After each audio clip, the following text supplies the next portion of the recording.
Character by Samuel Smiles. Chapter 1, Part C, Influence of Character.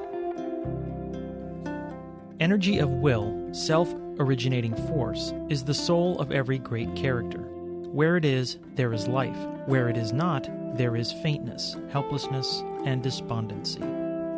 The strong man and the waterfall, says the proverb, channel their own path. The energetic leader of noble spirit not only wins a way for himself, but carries others with him. His every act has a personal significance, indicating vigor, independence, and self-reliance, and unconsciously commands respect, admiration, and homage. Such intrepidity of character characterized Luther, Cromwell, Washington, Pitt, Wellington, and all great leaders of men. "I am convinced," said Mr. Gladstone, in describing the qualities of the late Lord Palmerston in the House of Commons shortly after his death, "I am convinced that it was the force of will, a sense of duty, and a determination not to give in that enabled him to make himself a model for all of us who yet remain and follow him, with feeble and unequal steps, in the discharge of our duties. It was that force of will that in point of fact did not so much struggle against the infirmities of old age, but actually repelled them and kept them at a distance. And one other quality there is, at least, that may be noticed without the smallest risk of stirring in any breast a painful emotion. It is this, that Lord Palmerston had a nature incapable of enduring anger or any sentiment of wrath. This freedom from wrathful sentiment was not the result of painful effort, but the spontaneous fruit of the mind. It was a noble gift of his original nature, a gift which beyond all others it was delightful to observe, delightful also to remember in connection with him who has left us, and with whom we have no longer to do, except in endeavoring to profit by his example wherever it can lead us in the path of duty and of right, and of bestowing on him those tributes of admiration and affection which he deserves at our hands. The great leader attracts himself men of kindred character, drawing them towards him as the lodestone draws iron. Thus, Sir John Moore early distinguished the three brothers Napier from the crowd of officers by whom he was surrounded, and they, on their part, repaid him by their passionate admiration. They were captivated by his courtesy, his bravery, and his lofty disinterestedness, and he became the model whom they resolved to imitate, and, if possible, to emulate. Moore's influence, says the biographer of Sir William Napier, had a signal effect in forming and maturing their characters, and it is no small glory to have been the hero of those three men, while his early discovery of their mental and moral qualities is a proof of Moore's own penetration and judgment of character. There is a contagiousness in every example of energetic conduct. The brave man is an inspiration to the weak, and compels them, as it were, to follow him. Thus, Napier relates that at the combat of Vera, when the Spanish center was broken and in flight, a young officer named Havelock sprang forward and, waving his hat, called upon the Spaniards within sight to follow him. Putting spurs to his horse, he leapt the abattis which protected the French front and went headlong against them. The Spaniards were electrified. In a moment they dashed after him, cheering, "El Chico Blanco!" and with one shock they broke through the French and sent them flying downhill.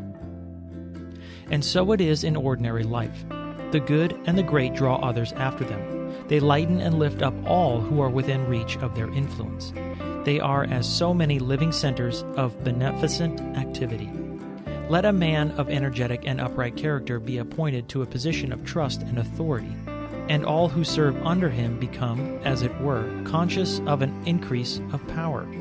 When Chatham was appointed minister, his personal influence was at once felt through all the ramifications of office. Every sailor who served under Nelson and knew he was in command shared the inspiration of the hero. When Washington consented to act as commander-in-chief, it was felt as if the strength of the American forces had been more than doubled. Many years late, in 1798, when Washington, grown old, had withdrawn from public life and was living in retirement at Mount Vernon, and when it seemed probable that France would declare war against the United States, President Adams wrote to him saying, "We must have your name, if you will permit us to use it. There will be more efficacy in it than in many an army." Such was the esteem in which the great president's noble character and eminent abilities were held by his countrymen. An incident is related by the historian of the Peninsular War, illustrative of the personal influence exercised by a great commander over his followers. The British army lay at Saururen, before which Soult was advancing, prepared to attack in force. Wellington was absent, and his arrival was anxiously looked for. Suddenly, a single horseman was seen riding up the mountain alone. It was the Duke, about to join his troops. One of Campbell's Portuguese battalions first descried him and raised a joyful cry.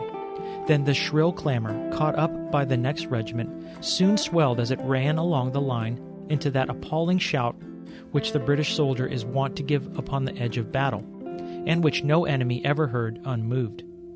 Suddenly he stopped at a conspicuous point, for he desired both armies should know he was there, and a double spy who was present pointed out Soult, who was so near that his features could be distinguished. Attentively, Wellington fixed his eyes on that formidable man, and, as if speaking to himself, he said, "Yonder is a great commander, but he is cautious, and will delay his attack to ascertain the cause of those cheers. That will give time for the 6th Division to arrive, and I shall beat him," which he did. In some cases, personal character acts by a kind of talismanic influence, as if certain men were the organs of a sort of supernatural force. "If I but stamp on the ground in Italy," said Pompey, "an army will appear." At the voice of Peter the Hermit, as described by the historian, Europe arose and precipitated itself upon Asia. It was said of the Caliph Omar that his walking stick struck more terror into those who saw it than another man's sword. The very names of some men are like the sound of a trumpet. When the Douglas lay mortally wounded on the field of Otterburn, he ordered his name to be shouted still louder than before, saying there was a tradition in his family that a dead Douglas should win a battle. His followers, inspired by the sound, gathered fresh courage, rallied, and conquered. And thus, in the words of the Scottish poet, "The Douglas dead, his name hath won the field." There have been some men whose greatest conquests have been achieved after they themselves were dead. Never, says Michelet, was Caesar more alive, more powerful, more terrible than when his old and worn-out body, his withered corpse, lay pierced with blows. He appeared then purified, redeemed, that which he had been, despite his many stains, the man of humanity. Never did the great character of William of Orange, surnamed the Silent, exercise greater power over his countrymen than after his assassination at Delft by the emissary of the Jesuits. On the very day of his murder, the estates of Holland resolved to maintain the good cause with God's help to the uttermost without sparing gold or blood, and they kept their word. The same illustration applies to all history and morals. The career of a great man remains an enduring monument of human energy. The man dies and disappears, but his thoughts and acts survive, and leave an indelible stamp upon his race. And thus the spirit of his life is prolonged and perpetuated, molding the thought and will, and thereby contributing to form the character of the future. It is the men that advance in the highest and best directions who are the true beacons of human progress. They are as lights set upon a hill, illuming the moral atmosphere around them, and the light of their spirit continues to shine upon all succeeding generations. It is natural to admire and revere really great men. They hallow the nation to which they belong, and lift up not only all who live in their time, but those who live after them. Their great example becomes the common heritage of their race, and their great deeds and great thoughts are the most glorious of legacies to mankind. They connect the present with the past and help on the increasing purpose of the future, holding aloft the standard of principle, maintaining the dignity of human character, and filling the mind with traditions and instincts of all that is most worthy and noble in life. Character embodied in thought and deed is of the nature of immortality. The solitary thought of a great thinker will dwell in the minds of men for centuries until at length it works itself into their daily life and practice. It lives on through the ages, speaking as a voice from the dead and influencing minds living thousands of years apart. Thus, Moses and David and Solomon, Plato and Socrates and Xenophon, Seneca and Cicero and Epictetus still speak to us as from their tombs. They still arrest the attention and exercise an influence upon character, though their thoughts be conveyed in languages unspoken by them and in their time unknown. Theodore Parker has said that a single man like Socrates was worth more to a country than many such states as South Carolina. That if that state went out of the world today, she would not have done so much for the world as Socrates. Great workers and great thinkers are the true makers of history, which is but continuous humanity influenced by men of character, by great leaders, kings, priests, philosophers, statesmen, and patriots, the true aristocracy of man.